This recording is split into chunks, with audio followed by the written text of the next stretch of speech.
اس امر کا کیا مطلب ہے کہ روزے میرے لیے ہے اور میں ہی اس کی جزا دوں گا، کیونکہ یہ روزہ ایک ایسا فعل ہے کہ جس پر بندوں کے حواس واقع نہیں ہوتے، صرف اللہ جل شانہ کو اسی کے متعلق علم ہوتا ہے۔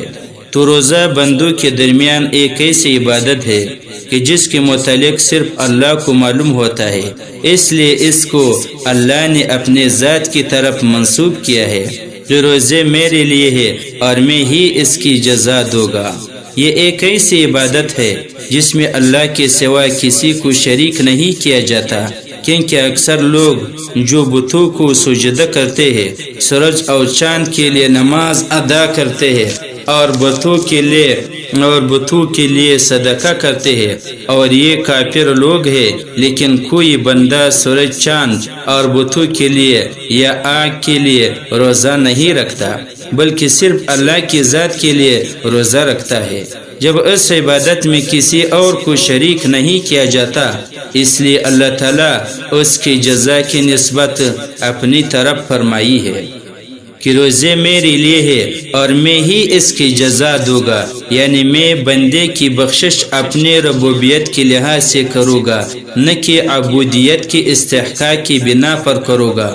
ابو الحسن رحمۃ اللہ علیہ کی نزدیک اس کا معنی یہ ہے کہ عبادت کا ثواب جنت ہے اور روزے کا بدلہ میری ملاقات ہے، کہ روزہ دار میرے زیارت کرے گا اور مجھ سے بات کرے گا، اور میں بھی اس سے بغیر رسول اور بغیر کسی ترجمات کے بات کروں گا۔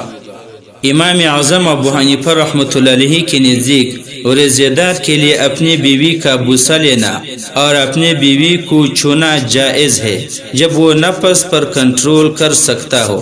اگر اس کو انزال یا جماع کا خطرہ ہو تو عورت کا بوسہ اور عورت کو چھونا جائز نہیں ہے۔ حضرت سعید بن مسیب رضی اللہ تعالیٰ عنہ فرماتے ہیں، روزے دار کے لیے بوسہ اور کنار جائز نہیں ہے، اگرچہ اس کو اپنی نفس پر کنٹرول ہو یا نہ ہو۔ ہمارے لیے وہ دلیل ہے جو حضرت ابن عباس رضی اللہ تعالیٰ عنہ سے مروی ہے کہ ایک نوجوان نے ان سے پوچھا کہ کیا میں روزے کی حالت میں اپنے بیوی سے بوسہ لے سکتا ہوں؟ آپ رضی اللہ تعالیٰ عنہ نے جواب دیا، نہیں، آپ بوسہ نہیں لے سکتے ہو۔ پھر ایک بوڑھا شخص کھڑا ہوا اور یہی سوال کیا کہ کیا میں روزے کی حالت میں بوسہ لے سکتا ہو؟ آپ رضی اللہ تعالیٰ عنہ نے جواب دیا، جی ہاں، آپ لے سکتے ہو۔ پھر پہلے نوجوان نے کھڑے ہو کر حضرت ابن عباس رضی اللہ تعالیٰ عنہ سے پوچھا، آپ نے مجھ پر جو چیز حرام کی اس بوڑھے پر کیوں حلال کی، حالانکہ ہمارا دن ایک ہی ہے؟ ابن عباس رضی اللہ تعالیٰ عنہ نے جواب دیا، وہ بوڑھا ہے اور اپنے نفس پر اختیار رکھتا ہے، جبکہ تجھے اپنے نفس پر قابو نہیں ہے۔ جب تجھے اپنے نفس پر قابو نہیں ہے، اس لیے آپ اپنی بیوی سے بوسہ نہیں لینا، اور بوڑھے کو اجازت دیا تاکہ وہ اپنے نفس پر اس کو قابو ہے، اس لیے اس کو اجازت مل گیا۔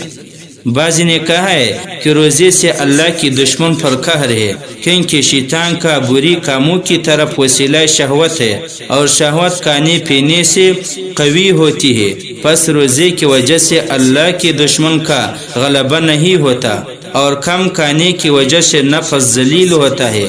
روزہ کا فائدہ ذلت نفس اور خدا کی دشمن کر غالب ہونا ہے، جیسا کہ روزے کی مشروعیت کے بارے میں یہ روایت موجود ہے کہ جس وقت اللہ جل جلالہ نے عقل کو فدا فرمایا، پھر اس سے کہا پس میرے سامنے آ، پس عقل سامنے آئی اور اس کو کہا پیٹ پھیر، پھر اس نے پیٹ پھیری۔ پھر اللہ تعالیٰ نے اس سے فرمایا تو کون ہے اور میں کون ہو؟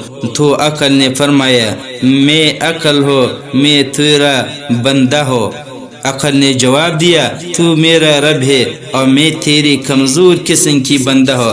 پھر اللہ تعالیٰ نے فرمایا اے عقل تجھ سے زیادہ عزت والی چیز میں نے نہیں بنائی۔ پھر اللہ تعالیٰ نے نفس کو پیدا فرمایا اور نفس امارہ کو سامنے آنے کا حکم دیا، پس نفس امارہ نے سامنے نہ آیا۔ پھر اللہ تعالیٰ نے اس سے پوچھا تو کون ہے اور میں کون ہو؟